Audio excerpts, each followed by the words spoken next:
Rationalism, Thomas Reid. History of Psychology, Department of Psychology, California State University, Fresno, Professor Michael Bout. When it comes down to it, personally, I'm kind of a common sense kind of guy, and I especially like Thomas Reid's approach to rationalism.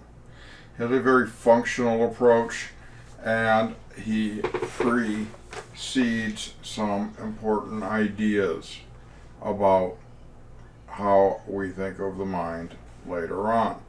I think the most famous thing and the most important thing I like about Reid is his notion that he says the mind reasons as the stomach digests.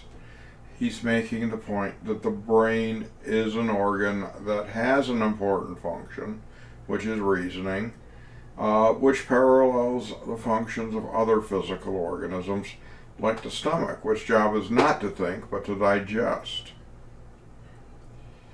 Reid says reality is self-evident. It's there. Now, he's a rare English rationalist. He didn't like Hume.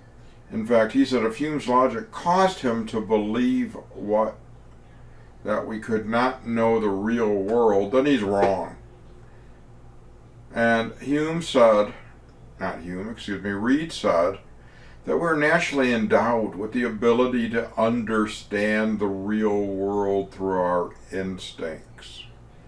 And I think this again gets back to kind of a naturalistic thing, a little bit of Aristotelian kind of stuff, that we're part of the universe and we're naturally endowed to understand it through our instincts.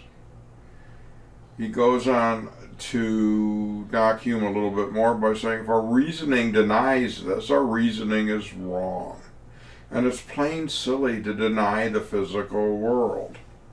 The textbook will give you an example of Reid's argument that if Hume denies that there is a pile of dog feces in a kennel, when he walks with it, he'll still have a foot full of dog excrement. And Reid goes on to say, even those who deny that we use reason to make that denial, which is pretty logical to me. And if they're using reason to deny what reason is, it doesn't make a whole lot of sense. Now, in terms of perception, Reid had the view that we experience objects and sensations immediately through perceptual processes. We don't do the bits and pieces. If I see a piece of chocolate cake, I don't have the sensation of the smell, the flavor and texture of the cake, the appearance of the cake, and all that stuff. It's all together. I don't break them down into separate units. And Reid goes on to say that these units are perceived directly in a meaningful way and are not isolated sensations or combinations of different types of associations. In this way, he anticipates Gestalt psychology. Now, the last thing I want to tell you about with Reid is that he believed that there were faculties of the mind that were located in specific parts of the brain. And there were brain areas for self-preservation, pity, desire, gratitude, duty, imagination, judgment, moral, taste, will, and memories. And all of these things had a spot in the brain.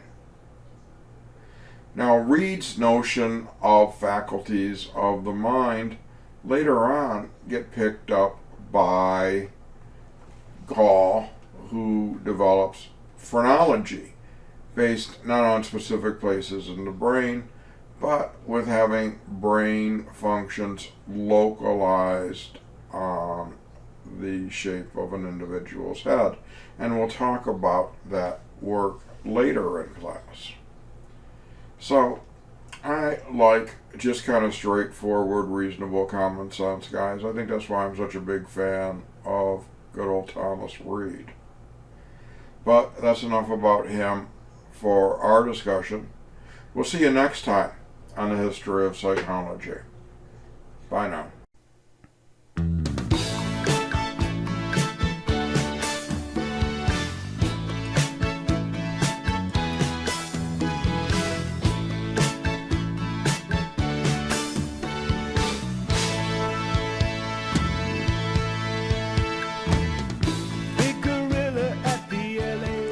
This has been a We Have Couches video production.